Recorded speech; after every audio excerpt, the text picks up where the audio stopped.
नमस्कार, मैं हूं दीपक मुनि और आप हैं मेरे साथ ढे टीवी पर। तो जो लोग भारत की सिलीगुड़ी कॉरिडोर पर नजर लगाए बैठे हैं, इसको चिकन नेक बोलते हैं, वो जान लें कि बांग्लादेश में दो ऐसी चिकन नेक्स हैं जो सिलीगुड़ी कॉरिडोर से कहीं ज्यादा वल्नरेबल हैं। असम के सीएम हेमंत बिस्वा शर्मा ने कल एक पोस्ट में ये कहा और विस्तार से जानकारी दी कि वो कौन सी ऐसी दो स्ट्रिप्स हैं बांग्लादेश में जिनके कटने से बांग्लादेश को खासा दिक्कत हो जाएगी। भारत में सिलीगुड़ी कॉरिडोर 22 से 35 किलोमीटर का एक पैच है जो नॉर्थ ईस्ट इंडिया को रेस्ट ऑफ इंडिया से जोड़ता है। चाइना की गंदी नजर हमेशा से इस कॉरिडोर पर रहती है। ये कॉरिडोर अगर भारत के कंट्रोल से चला जाता है तो पूरे नॉर्थ ईस्ट से भारत का कनेक्शन कट जाएगा। आपको डोकलाम क्राइसिस याद होगा 2017 में, जो एक ट्राई जंक्शन पॉइंट है भारत, भूटान और चाइना के बीच। इस डोकलाम क्राइसिस के पीछे भी चाइना की मंशा इस सिलीगुड़ी कॉरिडोर को कब्जाने की ही थी। ये सपना चाइना सालों से देख रहा है और इधर पिछले एक साल से जब से बांग्लादेश में प्रो इंडिया अवामी लीग की सरकार गिरी है, तब से ये सपना बांग्लादेश में रेडिकल इस्लामिस्ट भी देखने लगे हैं। बांग्लादेश में शेख हसीना के जाने के बाद एक इंटरिम गवर्नमेंट बनी। इस इंटरिम गवर्नमेंट को हेड करने के लिए मोहम्मद यूनुस को चीफ एडवाइजर बनाया गया। पिछले महीने मोहम्मद यूनुस चाइना गए थे, जहां इन्होंने बोला कि नॉर्थ ईस्ट एक लैंडलॉक्ड एरिया है, चाइना को अपनी इकोनॉमी बांग्लादेश में एक्सपेंड करनी चाहिए और बांग्लादेश ही गार्जियन है बे ऑफ बंगाल का। देखिए, यूनुस का ये स्टेटमेंट साफ इंडिकेशन कर गया कि ये चाहते क्या है। ये चाहते हैं कि चाइना और बांग्लादेश मिलकर सिलीगुड़ी कॉरिडोर पर कब्जा करें और नॉर्थ ईस्ट को भारत से अलग करें।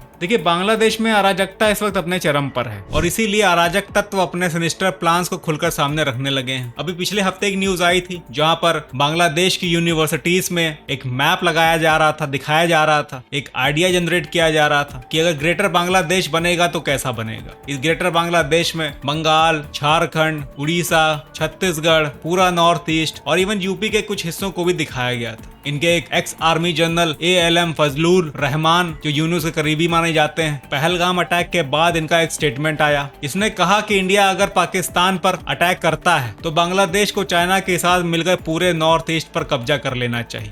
यानी कि इनका प्लान ये था कि भारत अगर पाकिस्तान से इन्वॉल्व हो जाता है तो इधर ये सेकंड फ्रंट खोलकर पूरे नॉर्थ ईस्ट रीजन को अपने कब्जे में ले लेंगे। उस वक्त तक ऑपरेशन सिंदूर हुआ नहीं था, इसलिए इनके इरादे बुलंद थे। वो बात अलग है कि ऑपरेशन सिंदूर के बाद इनके दिल के अरमान दिल के किसी कोने में ही दफन हो गए। देखिए, वो सब ठीक है, पर भारत के लिए बांग्लादेश अब एक सीरियस सिक्योरिटी कंसर्न हो गया है। आसाम के सीएम हेमंत बिस्वा शर्मा ने बांग्लादेश को चेतावनी देते हुए याद दिलाया कि इनके यहाँ भी दो चिकन नेक कॉरिडोर है। पहला 80 किलोमीटर का नॉर्थ बांग्लादेश कॉरिडोर जो दक्षिण दिनाजपुर से साउथ वेस्ट गारो हिल्स तक जाता है। यहाँ पर कोई डिसरप्शन होता है तो इनका जो ये नॉर्दर्न रंगपुर डिवीजन है, ये बांग्लादेश से पूरी तरह से कट जाएगा। दूसरा इनका एक पैच है 28 किलोमीटर का चिटगोंग कॉरिडोर का, जो साउथ त्रिपुरा हिल से बे ऑफ बंगाल तक जाता है। ये कॉरिडोर भारत के चिकन नेक से भी कम है। ये कॉरिडोर भारत के सिलीगुड़ी कॉरिडोर से भी छोटा है और चिटगोंग, जो बांग्लादेश का इकोनॉमिक कैपिटल माना जाता है, अगर ये बांग्लादेश के हाथ से निकल गया तो इनके हाथ से पूरा चिटगोंग निकल जाएगा। आसाम के सीएम हेमंत बिस्वा शर्मा ने कहा कि ये सिर्फ जियोग्राफिकल फैक्ट्स को प्रेजेंट कर रहे हैं ताकि कोई ये ना भूले कि कॉरिडोर इनके यहाँ भी है। अच्छा, देखिए, ये सिर्फ कंसर्न नहीं है, यहाँ पर एक्चुअल में काम होना शुरू हो चुका है। अभी कुछ दिन पहले एक न्यूज आई थी कि चाइना बांग्लादेश को एक वर्ल्ड वॉर 2 के टाइम के एयरबेस को रिवाइव करने के लिए हेल्प कर रहा है। बांग्लादेश में रंगपुर डिवीजन में सिलीगुड़ी कॉरिडोर से बस 135 किलोमीटर दूर लाल मुनीर हाथ नाम की जगह है जहाँ पर ये बेस है। वर्ल्ड वॉर 2 के टाइम ये बेस अलाइड पावर्स का एक बहुत इंपॉर्टेंट बेस हुआ करता था। इधर पिछले कुछ समय से चाइनीज ऑफिशियल्स की फ्रीक्वेंट विजिट्स यहाँ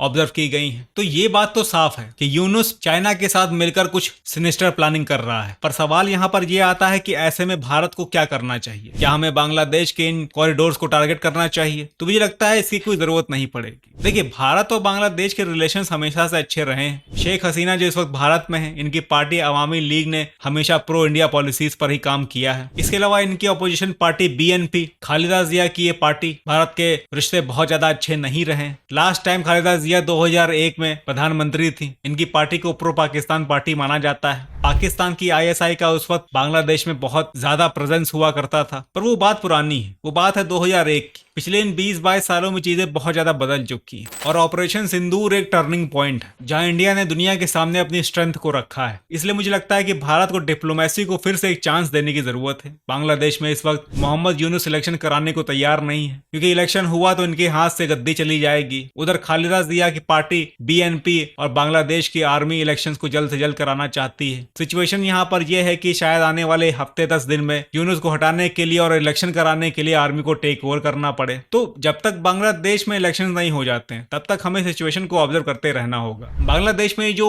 एंटी इंडिया स्टैंड है ये टेम्परेरी है, इसलिए we have to wait and watch. भारत बहुत ज्यादा ये कर सकता है कि बांग्लादेश में सिचुएशन को स्टेबलाइज किया जाए और शेख हसीना जो इस वक्त भारत में है इनके लिए फिर से बांग्लादेश की पॉलिटिक्स में एक स्पेस क्रिएट की जाए। तो फिलहाल के लिए इतना ही, मिलते हैं और अपडेट्स के साथ, तब तक के लिए जय हिंद।